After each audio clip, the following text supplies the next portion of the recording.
Our world is undergoing dramatic changes in preparation for the coming transformation of the earth and us, its inhabitants. But an ancient people, the Tuatha De Dannan, have a message for us. Hi, I'm Dr. Jen Bessire. I'm a member of the Church of Jesus Christ of Latter-day Saints. I talk with the spirit world to share their stories of Jesus. Now, I am far from being an expert on ancient people or Irish mythology. However, I am here to gather stories from ancient people and places and to share them. So today's story is about the current and upcoming changes we will witness on our earth, and we are already witnessing. The winds of change is one way to refer to them. There are already a lot of things that are happening and have happened over the last 5, 10 years even, as the world becomes darker and more wicked. In fact, the story that I'm sharing today I received back in 2023, which means that changes may be coming quicker than we realize. So I was praying before doing some energy work, and as often is the case, the Spirit prompted me to go write. And I said, "Yes, Lord, what is it that you would have me write about today?" God replied, "Your ancestors wish to be heard, men of old with tales to tell. Are you ready?" Well, apparently I was ready, and this poem came from an ancient people from whom I am apparently descended. And for such a short poem, it expresses what is written in the scriptures about the upcoming renewal of the earth in a clear and succinct way. This is called Winds to Sing. Get up and sing and dance and play. The Tuathans are here to rule the day. No more sitting under the earth. It is time for our rebirth. Rejoice, O men, on earth above. We bring our language and our love. Come by the fire and hear our tales, stories of old that bring the gales. Winds are coming to clean the earth and prepare her for her joyous rebirth. Dust will blow and battles rage. Fury released will join the stage. Join in wonder, join in awe. See the Father over all. He will reign and he will rule. His throne is filled with precarious fuel. No more sit and stare and wait. Run and come to the pearly gates, where Christ will open the doors for all who choose on bended knee to fall. Haughty men and those filled with pride, beware, for no more will your chariots ride. You'll be cast down into the fire. The winds will take thee to the mire. Humble men, rise up, give thanks. Let your prayers and hymns be great. Bring forth happiness, joy, and mirth. Create anew the celestial earth. The world is in a state of transition, and if you're at all aware, you can see all the changes all around with all the current issues we're dealing with today. And our world is getting darker and darker, and this is a repetitive pattern that has happened throughout time in the scriptures, and probably before even the recorded scriptures that we have.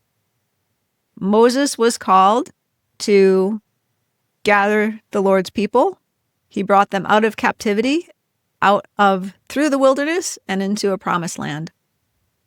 They forgot their Lord, they turned to idol worship, and they were scattered. In the Book of Mormon, we have Lehi, who was at the time of Jeremiah the prophet and at the captivity of Babylon. He was called. He took his family. They left. They went through their wilderness. They came to a promised land, and his descendants forgot and became wicked and were scattered. And then we had a more recent even gathering where we had the people in Europe who were being persecuted for their Christian beliefs. And they left that area behind. They came to the New World. They learned more of Christ. They were gathered in again. And again, people are forgetting and are being scattered. It's a repetitive pattern. Patterns repeat. However, this is the last time. In another poem I've received, it says, we are already past the noon. At some point, you can no longer be gathered in.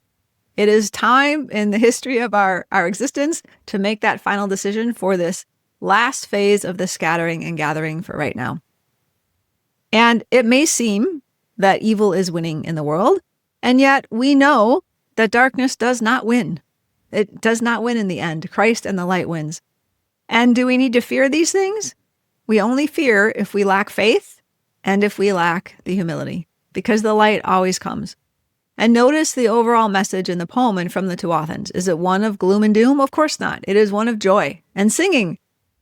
Revelation chapter 21, verses 1 through 4 says, "Then I saw a new heaven and a new earth, for the first heaven and earth had passed away, and the sea was no more.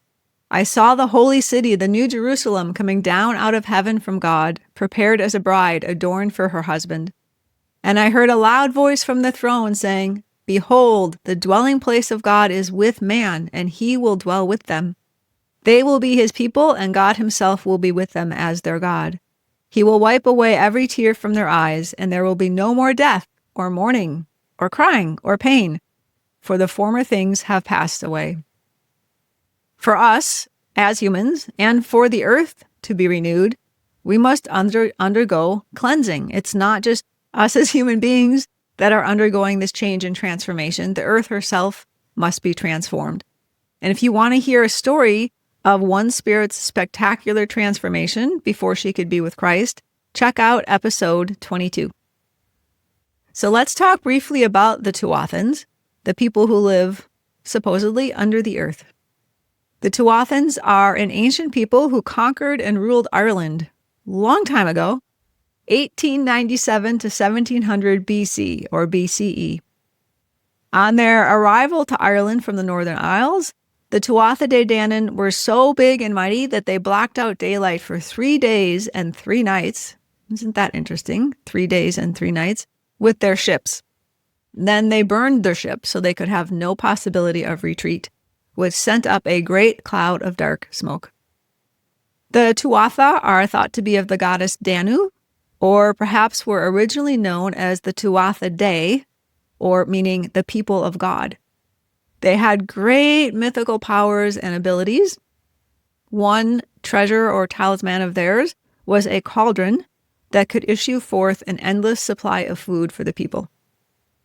Eventually, the Tuatha succumbed to another peoples, the Milesians, and it's said that they retreated underground and eventually became known as the Elven folk from today. Everyone is being gathered in, though. We have the disappearing tribes of the Bible and the gathering of those tribes.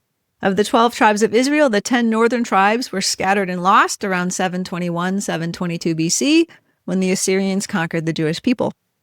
It took a little more time, but by 1000 AD, these tribes were completely gone. They were integrated with other peoples.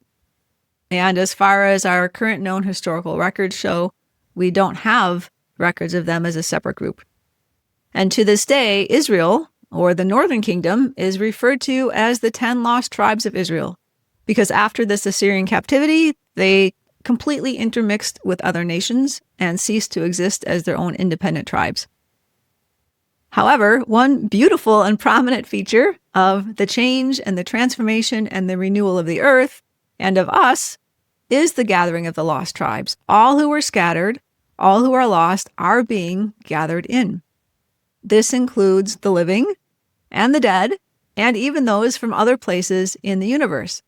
All must have the opportunity to be called back and to choose to come back to Christ. If you want to hear a little bit about this from others throughout the universe, listen to episode 21, Aliens and the Gathering of Israel. It would seem that the stories of the Tuathans might be another more ancient people who potentially are still here, waiting for their time to return. In the poem, while we need to have faith, it also mentions the importance of humility. And as so often is the case, the trait of humility will serve us well as times progress to more and more darkness. Yes, there will be upheavals. Yes, there will be chaos. Yes, things will be difficult. But we need to look past that and through that. And when we have an understanding of what's happening, we can view these things with joy instead of fear. When we have faith, when we are humble, we can come unto Christ. He will tell us what we need to do to prepare and to be prepared. It is as we choose to follow him that we find the joy in these trials. We see the goodness, we see the light. And he will navigate us with whatever craziness might be going on in our world. I know that as we choose faith and choose Christ, we can feel peace amidst whatever is happening in the world around us. Next time, we will talk about becoming one with others and with God, and why the process can sometimes be so painful.